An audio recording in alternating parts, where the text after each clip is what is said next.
This is John Coley with OKRaw.com. Today I have another exciting episode for you. What we're doing today is that we are traveling in a hotel, and I'm going to show you what I eat when I'm traveling. Now, what I eat, whether I'm traveling or not traveling, I eat something entirely different every single night of the week. Never do I have the same two things, like one night and then the next night like the same thing. Actually, most weeks I have something different every single day of the week. This is very important to get diversity into your diet and eat a wide variety of foods, because all the different foods provide different nutrition and different phytochemicals, antioxidants, and minerals in your body. So if you ate romaine lettuce today, romaine lettuce tomorrow, you're only going to get the nutrients in the romaine lettuce. But if you eat romaine lettuce today, dandelion greens tomorrow, kale the following day, and then some Miner's lettuce the following day, you're going to get a lot wider spectrum of especially the phytochemicals and phytonutrients that are so beneficial for us. In any case, I had a few stores luckily to shop at today. I had the Whole Foods and a Trader Joe's. So I went to each of those and got some items to make what I'm going to show you guys tonight.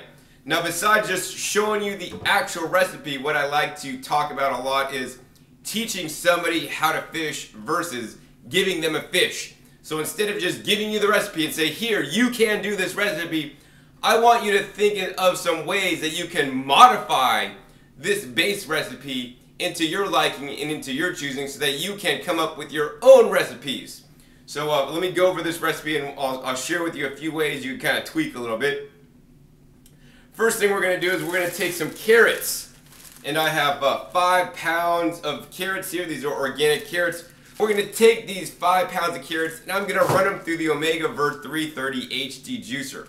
Now this is for one and only one very important reason. If I want to eat a dinner of carrots, I could sit here and eat a dinner of carrots. I don't know that I could eat the whole entire 5 pounds worth. It'd be a lot of fiber and a lot of chewing, and I don't want to do it. So we're going to run these carrots through the machine to extract the juice. It's the juice of the fiber that feeds you. And that's what Jay Kordich told me when I used to watch his infomercials way back in the day. But nonetheless, when you remove the fiber, you have better absorbability of the phytochemicals and phytonutrients in the carrots. Cooking will also do this. We want to break down those nutrients into the smallest particle sizes possible. Cooking will break open cell walls, and so will juicing. So I'm going to take those 5 pounds of carrots and turn it into approximately 4 cups of delicious nutrient-dense carrot juice. And that carrot juice is then going to go into my little bowl here. This is the Whole Foods salad bowl that was empty. They gave it to me actually. I'm going to fill this bowl up with the carrot juice, and that's going to be the base of my soup. Now, to the base of my soup, I like to add different flavor components. One of the other things I'm lucky to have this trip are some Brad's raw kale chips. So yes, we're going to take this 1 whole ounce of kale chips, dump this in to the carrot juice, and that's going to be the base of my soup. Of course, there's the dried kale in here, and they also have some things like red pepper, cashews, sunflower seeds, lemon juice, nutritional yeast, and some Himalayan sea salt. So that'll give flavor to the soup I'm making. In addition, we're going to go ahead and cut up a nice organic heirloom tomato. Once again, tomatoes are rich in lycopene, and this one's probably got some black color lycopenes too because of the dark, rich color. I think this is a black Krim tomato. In addition, we're going to juice this, and I don't know if you could see that on the camera there. You're like, John, what's that, ginger? No, this is not ginger. This is turmeric. Turmeric by far is probably the #1 most antioxidant-rich root crop in the world that I have found thus far. Turmeric is high in curcumin, and curcumin has very high antioxidant properties. And that when we juice it or eat it, one of the things it'll do is it'll turn your tongue yellow. But the other thing it does is that it's very protective for us. So we're going to actually juice this into the juice along with the carrots, and you're barely going to taste the flavor because we're juicing, once again, small amount of turmeric and a large amount of carrots. Next, we're going to go ahead and take some cucumbers along with the tomato, and we're just going to cut these up and like dice it up, and that's going to add texture or more body to the soup. In addition, to make my soup fun and interesting, besides just the soup, which is just the liquid, we're going to add this stuff. This is called organic broccoli slaw. And basically what they do is they take the broccoli stalks, they peel the stalks, and they slice them up into long julienne slices, and you'll see that in a little bit. So this is like little miniature noodles for your soup. So that's the soup I'm going to make today. It's going to go one step at a time, and you'll see the steps that I'm doing. But besides just showing you this, I want you to think about some other things you can put in a soup. So, you know, if you don't have carrots, well, you could juice some cucumbers up. You could juice some celery up. You could blend some tomatoes or blend some bell peppers or even juice them to make the base of your soup. Always with the base of the soup, I always want you to use a juice or basically a whole blended fruit or vegetable. In the case of carrots, it doesn't work too good to blend them, so I'd rather juice them. But in the case of like bell peppers and tomatoes and even cucumbers, you could blend those up for your base, although that'll add a nice thick texture to your soup. I like it a lot more clean. Then one of the other flavor elements I like to add all the time are the greens. So in this case, we're using basically dehydrated greens, but you could easily chop up some fresh greens. I was considering buying some cilantro to chop up to put into my soup tonight. In addition to your soup, you want some texture. So the texture, once again, will be the diced up cucumbers and the cut up tomatoes, and also the broccoli slaw. So that's going to be quite delicious and interesting. But in any case, let's go ahead and I'm going to go ahead and prepare all this stuff, and then I'm just going to go ahead and show you guys how to combine the soup and make it really simple and quick. So now the first step is done. I've cut up all the cucumbers right here into small little chunks. And once again, because I am traveling, I have a small little plastic knife, and you know, just do the best you can. You can sit here and anally cut up everything into small pieces. I've kind of basically cut them into quarters, into small little chunks. So we're putting the cucumbers into our soup bowl. Then we got the tomatoes, so we just chopped the tomatoes as well. And one of the things I like to travel with are my flexible cutting boards. You can see we could just flex that around and just let all that stuff go right into our soup bowl, or otherwise known as salad container. So there we go, we got the cucumbers and tomatoes. Next we're going to go ahead and add in all these kale chips. Now it takes a lot of fresh kale to make dehydrated kale chips, so when you use dried foods, such as dried vegetables, in your soup recipes, you're going to really maximize the amount of leafy greens you're going to be consuming. Now I always encourage you to use fresh whenever possible, but tonight I have some of these guys, and don't forget to take out the desiccant packet. And we're just going to go ahead and pour these kale chips into the soup. Now this is going to add the nice kale, which is once again a really nutrient dense food, but it'll also add a little bit of fat in the cashews and the sunflower seeds in there, plus a little bit of flavoring. So that's going to be quite good. So you can see that's right there. We could go ahead and add this in and eat it like a salad, but you know what? I want to supercharge up the nutrition by adding the carotenoid rich carrot juice.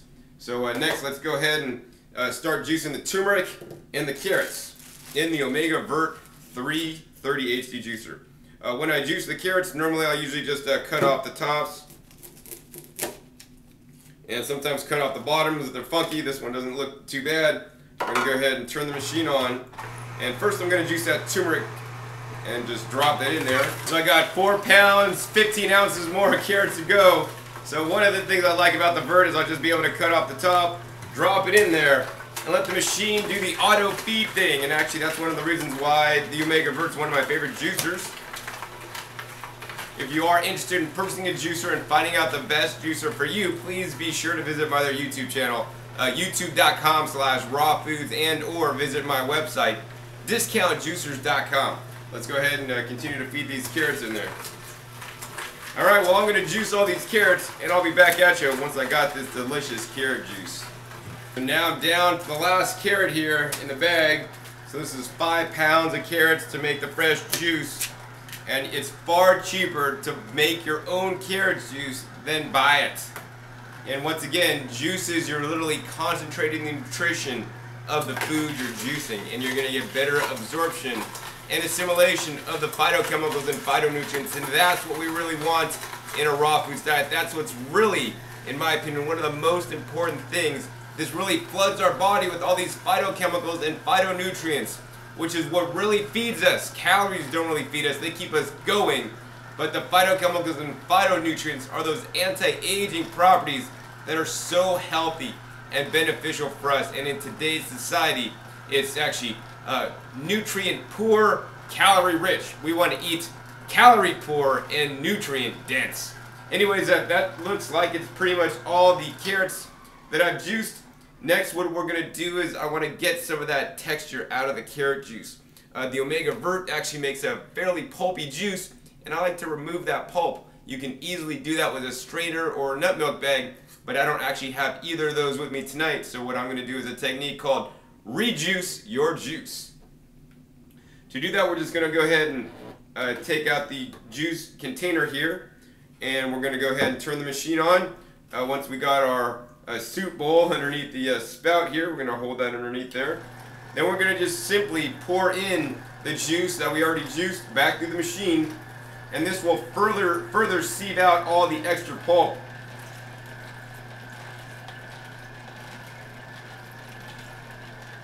And so that's going to make it a nice pulp-free juice. Now, of course, you don't need to do this. You could add the pulp back into your soup for more texture, but I'd rather have texture as the other things I added, such as the cucumbers, the tomatoes, and the kale chips. Alright, so I think my soup bowl is fairly full of soup. I'm going to go ahead and turn that off and replace our collection cup right underneath there to catch the dripping juice. And I would tip this up to show you guys, but it's actually quite full, so I can't really do that. So you got to trust me, this is just full right now. Next, we're going to go ahead and take this broccoli slaw. Now, since I can't eat all this broccoli slaw and it's very thick, I ended up juicing a portion of it actually. So check this out. I mean, these are like literally like little noodles. These are like little noodles of broccoli for your soup. So this will add a nice texture to my soup. Now, while I am juicing, that removes the fiber. We do need fiber in our diet. So as you can see, I took the fiber out of the carrots, but I have fiber from the broccoli, some shredded carrots in there, the kale, the tomatoes, and also the cucumbers. So in this way, by being creative with what you're creating, you can use all the fruits and vegetables and get the most nutrient dense foods as you can into you, so that you can be the healthiest as you can. Next, we're going to go ahead and mix this soup up. Of course, you got to have the soup spoon to eat your raw soup. And the texture of the kale is actually already getting soft because, you know, it's sitting in the soup. We're going to mix all this stuff up. So we got the, you know, the cucumbers, the tomatoes, the broccoli slaw, and all the kale evenly mixed up. And so every scoopful, it's going to be a nice hearty raw soup made in the hotel room without a blender. Yes, so you don't even need a blender to make a soup. You could even use a mortar and pestle. I've never done that, but you could do that if you wanted to. If you have enjoyed this episode, me teaching you how to make a raw soup, be sure to check my other videos on YouTube. I have actually a nice 1 hour long presentation where I go into the specifics on how to create a delicious raw food soup every single time. I believe raw food salads and raw food soups should be the majority of your raw food dinners every single night of the week. So hopefully you've enjoyed this episode teaching you how to eat more fresh fruits and vegetables in the form of a soup. Once again, my name is John Kohler with OKRaw.com. We'll see you next time, and remember, keep eating your fresh fruits and vegetables. They're the best.